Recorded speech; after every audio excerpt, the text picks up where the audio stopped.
네, 새 삶을 위한 말씀을 연 인터미디에이트 과정 24번째 시간 같이 하나님의 말씀을 공부하도록 하겠습니다. 잠깐 기도할까요? 살아계신 아버지 하나님, 감사와 찬양과 영광을 아버지께 돌려드립니다. 이 저녁에도 주님께서 우리를 말씀 사모하는 마음 가지고 이렇게 온라인 앞에 앉게 해 주심에 감사합니다. 주님, 이 시간 성령으로 기름 부어 주셔서 구별하여 주시고 주의 말씀의 진리가 풍성하게 드러나는 시간이 되게 하시며 우리가 영적으로 도전받고 또 정말로 하나님께서 우리를 이끄시는 그 지경을 깨달아 알아 우리가 삶 속에서 하나님의 풍요로운 은혜와 도우심으로 말미암아 승리의 지경으로 나아갈 수 있도록 축복하여 주시옵소서. 감사하며 우리 주 예수 그리스도의 이름으로 기도하옵나이다. 아멘. 네, 24번째 시간인데요. 사랑에 대해서, 사랑, 인생의 최고의 길이고 또 승리의 길이죠. 그 사랑에 대해서 우리가 같이 말씀을 공부하도록 하겠습니다. 첫 번째 주제는 우리를 향하신 하나님의 사랑입니다. 하나님께서 우리를 얼만큼 사랑하셨는가, 성경은 그것에 대해서 계속해서 우리에게 가르쳐주고 있죠. 요한복음 17장 23절에 보면 이렇게 나와 있습니다. 곧 내가 그들 안에 있고 아버지께서 내 안에 계시어 그들로 온전함을 이루어 하나가 되게 하려 함은 아버지께서 나를 보내신 것과 또 나를 사랑하심 같이 그들도 사랑하신 것을 세상으로 알게 하려 함이로소이다. 이렇게 이야기하고 있습니다. 이 구절이 뭐 평범한 구절 같은데요. 자세히 들어가서 좀 깊이 읽어보면 이게 평범한 구절이 아니라는 것을 우리가 알 수 있습니다. 하나님이 하나님이 우리를 얼만큼 사랑하셨는가에 대해서 예수님이 지금 말씀하고 있는데, 하나님께서 자기의 하나밖에 없는 독생자 예수 그리스도를 사랑하신 그 사랑만큼 똑같이 하나님께서 인류를, 세상을, 우리를 사랑해 주셨다는 거예요. 나를 사랑하심 같이, 나를 사랑하신 만큼 그들도 사랑하신 것을 세상으로 알게 하려 함이로소이다. 이렇게 이야기하고 있습니다. 그러니까 우리가 신앙생활 하면서 여러분, 한 가지 우리에게 주는 도전은 뭐냐? 이게 정말 믿어지는가? 정말 이 사랑 가운데 우리는 잠기었는가? 정말 이 사랑이 우리 가운데 역사하는가? 우리는 이것을 우리가 신앙생활 하면서 정말 확신할 수 있어야 돼요. 자, 그러면 두 번째, 하나님께서 그 사랑을 어떻게 증명하셨습니까? 요한일서 4장 10절은 이렇게 이야기하죠. 사랑은 여기 있으니 우리가 하나님을 사랑한 것이 아니요 하나님이 우리를 사랑하사. 이 사랑은 원래 일방적인 사랑이었다는 거예요. 우리가 하나님을 사랑한 것이 아닙니다. 그런데 하나님이 우리를 사랑해 주셔서 우리 죄를 속하기 위하여 화목제물로 그 아들을 보내셨다. 이렇게 이야기하고 있습니다. 여러분, 사람에게 있어서 가장 시급하고 또 중요하고 심각한 문제는 뭐냐? 죄의 문제입니다. 이것을 깨닫는 사람들이 많지 않죠. 어느 누구도 스스로의 죄값을 해결할 수 없습니다.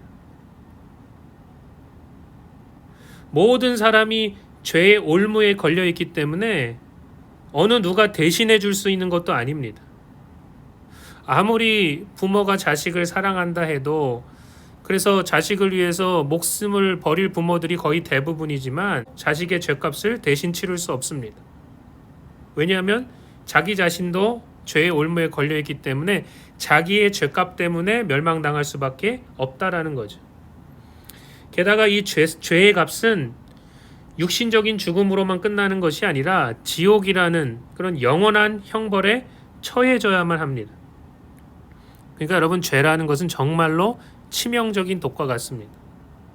아주 약간의 독만으로도 우리를 영원히 죽일 수 있다라는 거예요. 그러니까 인류의 죄값을 누가 대신 치러줘야 되는데 다 스스로의 죄값을 지고 육적으로 죽을 뿐만 아니라 영적으로도 지옥에 가서 영벌에 처해야 되기 때문에 이 땅에서 인류의 죄값을 대신 치르기에 합당한 그 가치를 가진 존재는 피조물 가운데 존재하지 않는다는 거죠. 그렇다면 오직 누구만이 인류를 그 죄에서 구원하실 수 있습니까? 그 유일한 방법은 뭐냐? 창조주 대신 하나님의 아들이 이 죄값을 치루어 주셔야만 가능하다는 거예요. 창조주 대신 하나님의 아들 외에는 답이 없습니다. 아무도 없습니다. 여러분 한번 이렇게 계산해 볼까요? 성경은 이야기하기를 사람의 한 영혼이 천하보다 귀하다고 이야기합니다. 그러니까 사람은 그 정도로 귀한 존재라는 거예요. 그런데 아무리 모든 영혼의 가치를 더한다 할지라도 독생자이신 그리고 창조주이신 예수님의 가치보다 크지 않습니다. 그 모든 영혼들의 가치를 더한 것보다 우리를 지으신 창조주의 가치는 더 위대하고 더 크다라는 것이죠. 그러니까 하나님의 아들이 희생한다면 우리의 죄값을 치를 수 있다는 거예요. 사실은 여러분, 예수님의 피 그 작은 방울 하나가 온 인류의 죄값을 덮습니다. 그만큼 예수님은 가치 있고 또 존귀하신 분이십니다. 그러니까 우리가 이렇게 시편에 나온 말씀처럼 이렇게 고백할 수 있겠죠. 정말 하나님에게 있어서 사람이란 어떠한 존재입니까? 왜 하나님께서 우리를 그렇게 생각해 주십니까? 하나님이 그 인간을 바라보시면서 긍휼히 여기시고 불쌍히 여겨주시고 사랑해 주셨다는 거예요. 하나님께서 사람을 사랑하셨다는 거예요. 하나님께서 여러분 한 사람 한 사람을 사랑해 주셨다는 거예요. 그래서 그 사랑을 어떻게 증명하셨냐? 자기의 하나밖에 없는 그 독생자, 그 아들을 내어주심으로, 그래서 십자가에 죽게 하심으로 하나님께서 우리를 너무나도 사랑하시고 우리를 아끼신다는 것을 손수 증명해 주셨다는 거예요.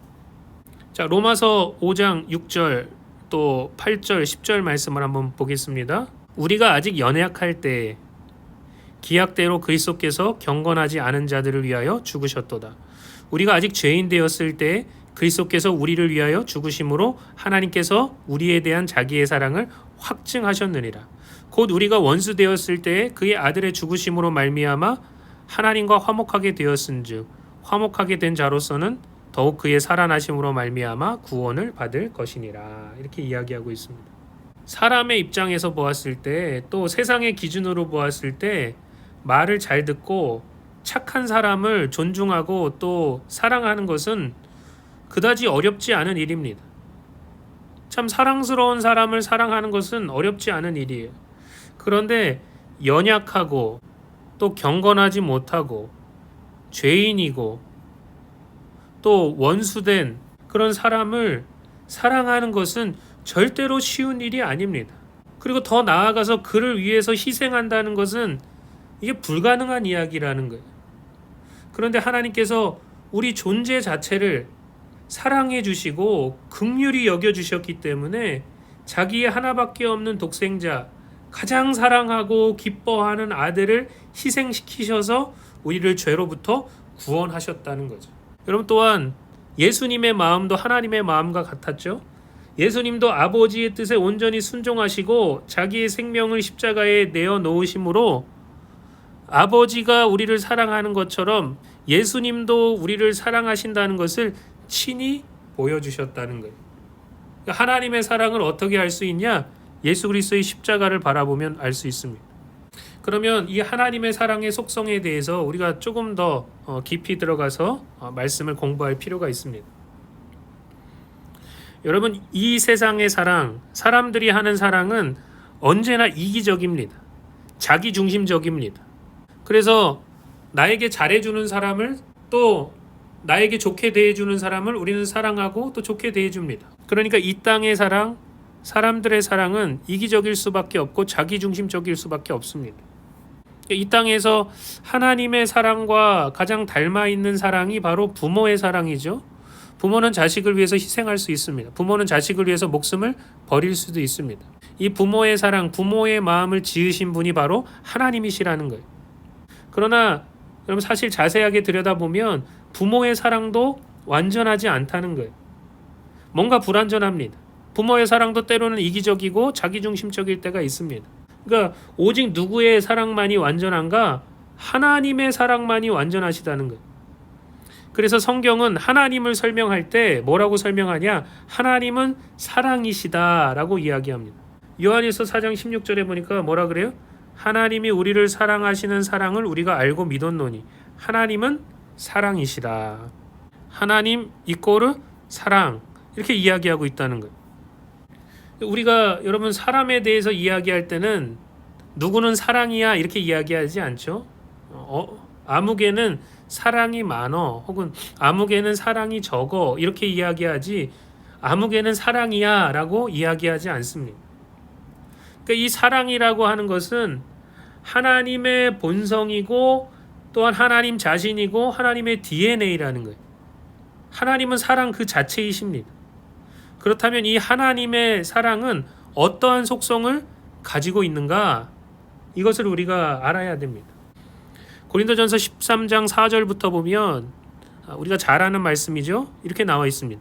사랑은 오래 참고, 사랑은 온유하며, 시기하지 아니하며, 사랑은 자랑하지 아니하며, 교만하지 아니하며, 무례히 행하지 아니하며, 자기의 유익을 구하지 아니하며, 성내지 아니하며, 악한 것을 생각하지 아니하며, 불의를 기뻐하지 아니하며, 진리와 함께 기뻐하고, 모든 것을 참으며, 모든 것을 믿으며, 모든 것을 바라며, 모든 것을 견디느니라. 이렇게 이야기합니다. 그럼 한번 보세요. 여러분, 하나님 이꼴 사랑입니다. 그죠? 그러면 이 사랑이라는 단어, 여기서 나오는 이 사랑이라는 단어를 다 하나님으로 바꾸면 이게 말이 된다는 거예요. 아, 하나님은 이러한 분이시구나 라는 것을 우리가 정확하게 알 수 있다는 거죠. 어떻게 바꿔요? 하나님은 오래 참으시고, 하나님은 온유하시며, 하나님은 시기하지 아니하시며, 하나님은 자랑하지 아니하시고 교만하지 아니하시며, 하나님은 무례히 행치 아니하시고, 하나님은 자신의 유익을 구하지 아니하시고, 하나님은 성내지 아니하시고, 하나님은 악한 것을 생각하지 아니하시고, 하나님은 불의를 기뻐하지 않으시고, 진리와 함께 기뻐하시고, 모든 것을 참으시고, 모든 것을 믿으시고, 모든 것을 바라시고, 모든 것을 견디시느니라. 이렇게 얘기하면 아주 정확하게 딱 떨어집니다. 그런데 여러분, 만약에 이 사랑이라는 이 단어에 우리 자신을 넣어보면 어떨까요? 내 이름을 넣어보면 어떨까요? 한번 여러분 해보십시오. 누구누구누구는 오래 참고, 누구누구누구는 온유하며, 또 시기하지 않으며, 누구누구누구는 자랑하지 아니하며, 교만하지 아니하며, 무례히 행하지 아니하며, 자기의 유익을 구하지 아니하며, 성내지 아니하며, 악한 것을 생각하지 아니하며, 불의를 기뻐하지 아니하며, 진리와 함께 기뻐하고, 모든 것을 참으며, 모든 것을 믿으며, 모든 것을 바라며, 모든 것을 견디느니라. 우리의 이름을 넣어서 읽어보면 이게 말이 안 된단 말이죠. 우리랑 맞지 않는다는 이야기입니다. 사람은요, 오래 참지 못할 때도 많아요. 온유하지 못할 때도 많습니다. 또 시기하고 자랑하고 교만하고 무례히 행할 때도 많다라는 거예요. 우리는 자기 이익을 중심으로 살아가고 때로는 성이 날 때도 많고요. 악한 것을 때로는 생각할 때도 있고, 때로는 불의도 아주 통쾌하게 여길 때도 있고, 진리가 아닌 것을 가지고 기뻐할 때도 있고요. 모든 것을 참지 못하고, 모든 것을 믿고 소망하지 못하고, 또 모든 것을 견디지 못합니다. 자, 우리는 너무나도 부정적이고 또 소망 없이 살아가는 경우가 굉장히 많죠. 그러니까 인간은 하나님이 아니기 때문에 늘 불안하고 불완전합니다. 잘할 때도 있죠. 그러나 잘 못할 때도 많습니다. 이러한 우리를 긍휼히 여겨주시고 하나님께서 사랑으로 감싸주셨다는 거예요. 이 고린도전서 13장에 나오는 이 신적인 사랑으로 우리 이 부족하고 연약하고 늘 불안하고 불완전한 우리를 감싸주셨다는 거예요. 그러니까 여러분, 참 사랑 안에는 자비와 인내와 긍휼의 마음이 있습니다. 하나님이 우리를 오래 참아주시고 불쌍히 여겨주시고 또 사랑으로 덮어주시고 또 인자하게 대해주시고, 하나님께서 우리를 향하여 그 마음을 넓혀주셔서 우리가 하나님께로 나아갈 수 있는 그 공간을 허락해 주셨다는 것이 얼마나 놀라운 축복인지 모릅니다. 사람은 잘 변해요. 이랬다 저랬다 합니다. 그러나 하나님의 사랑은 변함이 없고 또한 흘러 넘치기 때문에 우리에게 소망이 있다라는 것이죠. 이게 하나님의 사랑의 속성이라는 거예요. 자, 세 번째, 하나님께서 우리를 하나님의 사랑 안으로 부르셨다는 거예요. 또 이 사랑을 맛보게 하시고 또 이 사랑을 우리 삶 가운데 실천할 수 있도록 우리를 초청하셨다는 거죠. 마태복음 5장 46절부터 보면 이런 말씀이 나옵니다. 너희가 너희를 사랑하는 자를 사랑하면 무슨 상이 있으리요? 세리도 이같이 아니하느냐? 또 너희가 너희 형제에게만 무난하면 남보다 더하는 것이 무엇이냐? 이방인들도 이같이 아니하느냐? 그러므로 하늘에 계신 너희 아버지의 온전하심과 같이 너희도 온전하라. 이렇게 이야기하고 있습니다. 여러분 여기서 아버지의 온전하심과 같이 너희도 온전하라. 이렇게 명령하셨는데 이 말을 우리 좀 전에 고린도전서 말씀과 대비해서 또 하나님의 사랑에 대비해서 봤을 때 이걸 뭘로 바꿀 수 있느냐? 하나님이 사랑이신 것처럼 너희도 사랑이 되어라 라고 지금 말씀하고 계시는 거예요. 하나님이 온전하신 것처럼 하나님이 사랑이신 것처럼 너희도 온전해라. 너희도 사랑이 되어라. 그런데 여러분 이게 우리에게 가능하냔 말이죠. 좀 전에 우리가 고린도전서 13장의 말씀에 우리의 이름을 넣어서 읽어봤잖아요. 읽으면서도 말이 안 되고 굉장히 얼굴이 화끈해지고 부끄러워지는 그런 모습을 발견하게 됩니다. 왜 하나님께서, 왜 예수님께서 이 불가능한 명령을 우리에게 하고 계실까요? 그럼 또 보십시오. 지금 여기 마태복음 18장 21절에 보면 뭐라고 나오냐면 그때 베드로가 나와 이르되 주여 형제가 내게 죄를 범하면 몇 번이나 용서하여 주리이까? 7번까지 하오리이까? 라고 했을 때 예수님 뭐라고 말씀하셔요? 내게 이르노니 7번뿐 아니라 7번을 70번까지라도 할지니라. 이렇게 이야기하고 있습니다. 상징적인 숫자이긴 하지만 77에 49, 490번입니다. 그렇죠? 이 사람의 입장에서 봤을 때는 7번도 아주 큰 인심을 써준 겁니다. 그런데 7 곱하기 70이라니요. 여러분 이것은 불가능한 이야기라는 거예요. 또 누가복음 17장 4절에 보면 만일 하루에 7번이라도 내게 죄를 짓고 7번 내게 돌아와 내가 회개하노라 하거든 너는 용서하라 하시더라.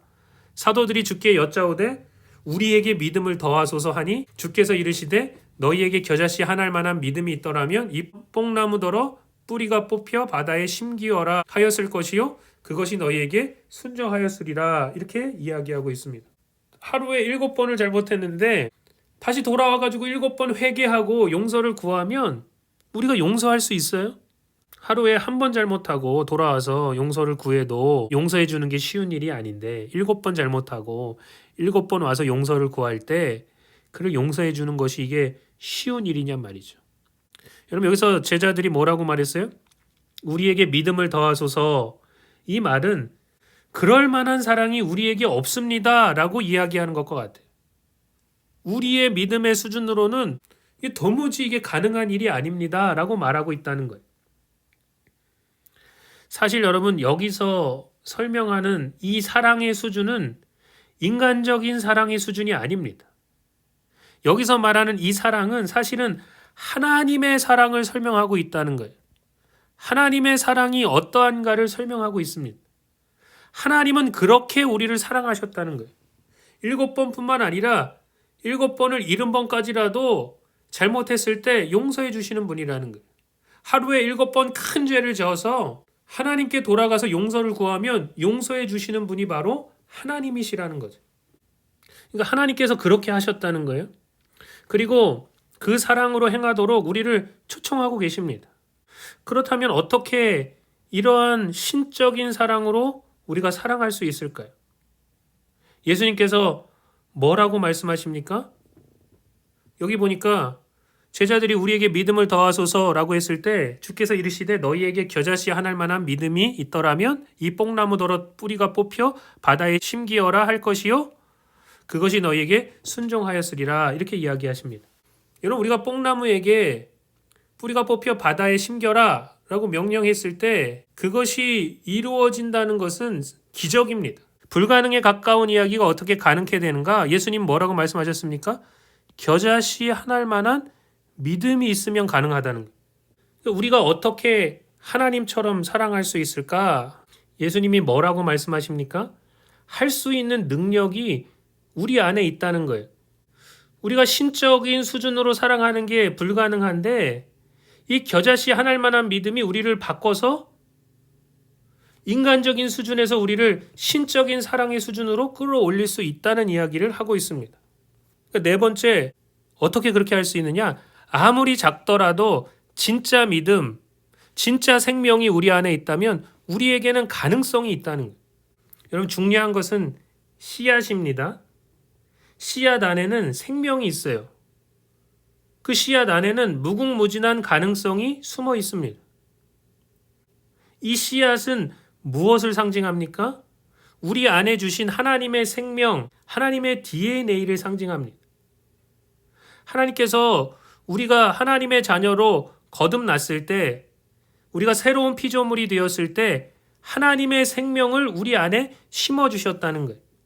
그래서 로마서 5장 5절에 보면 이런 말씀이 나오죠. 소망이 우리를 부끄럽게 하지 아니함은 우리에게 주신 성령으로 말미암아 하나님의 사랑이 우리 마음에 부음받음이니, 이렇게 이야기하고 있습니다. 그러니까 하나님의 씨, 하나님의 생명, 하나님의 DNA, 하나님은 곧 사랑 그 자체이시니까 그 하나님의 사랑이 우리 안에 부어져 있다는 거예요. 우리가 신적인 사랑으로 사랑할 수 있는 가능성이 우리 가운데 심어져 있다는 거예요.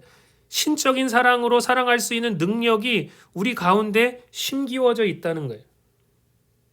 여러분, 우리가 여기서 깨달아 알아야 되는 중요한 진리는 뭐냐? 우리는 처음부터 완벽할 수 없습니다. 처음부터 대단한 열매를 요구할 수 없습니다. 처음에 우리의 모습은 흡사 세상 사람들의 모습과 비슷해서 이기적이고 세상적인 모습을 보인다는 거죠. 이게 너무나도 지극히 당연한 일이라는 거예요. 그렇다면 우리에게 정말 필요한 것이 뭐냐? 이 하나님께서 주신 그 사랑 안에서 자라가는 것이 필요하다는 거예요. 씨가 심기워져서 자라면서 결국은 열매 맺는 지경으로 나아가는 것처럼 우리에게도 마찬가지라는 거죠. 우리도 그 하나님의 사랑 안에서 자라가는 것이 필요합니다. 하나님의 사랑을 깊이 깨달아 알고 우리 안에 그 하나님의 사랑이 흘러 넘치게 될 때 그때 그 사랑이 다른 사람에게도 흘러갈 수 있게 되는 것이라는 거죠. 여러분, 그래서 복음이라는 것이 너무나도 중요합니다. 교회 안에서 복음이 증거되는 것이 너무나도 중요합니다.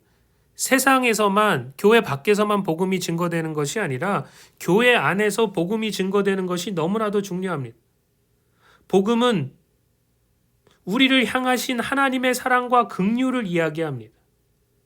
그래서 복음을 계속해서 말하는 교회, 하나님의 사랑을 계속해서 말하는 교회가 영적인 수준이 높아질 수밖에 없습니다. 왜 그러느냐? 인간을 변화시키는 것은 자신의 노력이 아니라 십자가의 복음, 즉 하나님의 사랑이 우리를 변화시키기 때문에 그렇습니다. 어떤 교회들은 보면 굉장히 율법적입니다. 그래서 너는 이거 했냐 안 했냐 이것에 집중합니다. 너는 왜 이렇게 최선을 다하지 않느냐, 너는 왜 이렇게 노력하지 않느냐, 너는 왜 이렇게 열심히 없느냐 이야기합니다. 여러분, 사람을 변화시키는 것은 사람의 열심이나 최선이나 노력이 아니에요. 사람을 변화시키는 것은 하나님의 사랑입니다. 십자가의 복음입니다. 그러니까 우리는 계속해서 우리의 평생 이 복음의 메시지 가운데 온전히 잠겨야 된다는 거예요. 그래야 여러분 우리가 정말로 변화될 수 있습니다. 그래야 정말로 인간적인 수준의 사랑에서 신적인 수준의 사랑으로 나아갈 수 있게 된다는 것이죠. 우리 안에 하나님의 사랑이 흘러 넘쳐야 될 줄로 믿습니다. 어떻게 하나님처럼 사랑할 수 있는가? 두 번째, 내 안에 예수님 살아계시고 내 안에서 역사하시면 가능하다는 것. 우리 스스로의 힘으로는 되지 않습니다. 그렇다면 어떻게 해야 가능하냐? 예수님이 나의 참 주인이 되셔서 나를 다스리시면 가능하다는 것. 갈라디아서 2장 20절은 이렇게 이야기하죠. 내가 그리스도와 함께 십자가에 못 박혔나니 그런즉 이제는 내가 사는 것이 아니요 오직 내 안에 그리스도께서 사시는 것이라. 이제 내가 육체 가운데 사는 것은 나를 사랑하사 나를 위하여 자기 자신을 버리신 하나님의 아들을 믿는 믿음 안에서 사는 것이라, 이렇게 이야기하고 있습니다. 여러분, 신앙이라는 것은 대단히 어렵고 복잡한 것이 아닙니다. 물론 우리가 성경을 공부하면서 하나님의 말씀의 진리를 공부하면서 초급 과정, 중급 과정, 고급 과정 이렇게 하면서 우리가 공부를 하니까 이게 단계가 있고 아주 갈수록 수준이 높아지고 또 어렵고 복잡한 것처럼 생각하는데 그게 아니라는 거예요. 신앙이라는 것은 예수님이 나의 주인이시고 구원자임을 믿고 그분과 그분의 말씀을 따라가는 것을 신앙생활이라고 합니다. 그러니까 평생 이거 하는 거예요. 평생 정말 예수님이 나의 주인이신가? 평생 정말 예수님이 나의 구원자이신가를 묻고 또 묻고 계속해서 되묻고 확증하는 것이 바로 신앙생활이라는 거예요. 그러니까 우리가 우리 자신을 향하신 하나님과 또 예수 그리스도의 사랑을 깊이 깨달아 알게 될 때 예수님이 나를 사랑하셔서 나를 위하여 자신을 버리셨던 것처럼 우리도 예수님을 사랑해서 예수님을 위하여 우리 자신을 버리는 것입니다. 우리도 예수님을 사랑해서 그 하나님의 사랑에 완전히 설득당해서 그 하나님의 사랑에 감격해서 하나님과 예수님을 사랑하게 되고 또 하나님을 위하여 하나님의 아들인 예수님을 위하여 우리 자신을 내려놓는 것입니다. 우리의 삶을 예수님께 드리는 것입니다. 신앙생활은 복잡한 것이 아니라 예수님이 정말로 나의 주인이 되시는 것입니다. 먼저 그분의 나라와 그분의 의를 구하는 것입니다. 거기서 신앙의 역사는 참사랑의 역사는 시작된다는 것. 그러므로 여러분 우리가 자꾸 다른 것을 붙잡고 다른 것을 하려고 하는 것이 아니라 정말 예수님의 사랑을 깊이 깨닫고 예수님과 하나 되는 데에 집중하십시오. 내 안에 예수님 살아계시고 예수님이 역사하시면 우리 안에 부어진 그 신적인 사랑이 우리 안에서부터 흘러넘치게 되어 있습니다. 흘러나오게 되어 있습니다. 그것을 다른 사람에게 흘려보내게 될 때 하나님이 정말로 저 사람 안에 살아계시는 거예요. 저 사람이 믿는 예수가 정말 진짜구나 라는 것을 세상 사람들이 깨달아 알게 될 줄로 믿습니다. 그런 은혜가 있기를 예수님의 이름으로 축복합니다. 네, 오늘은 여기까지 하도록 하겠습니다.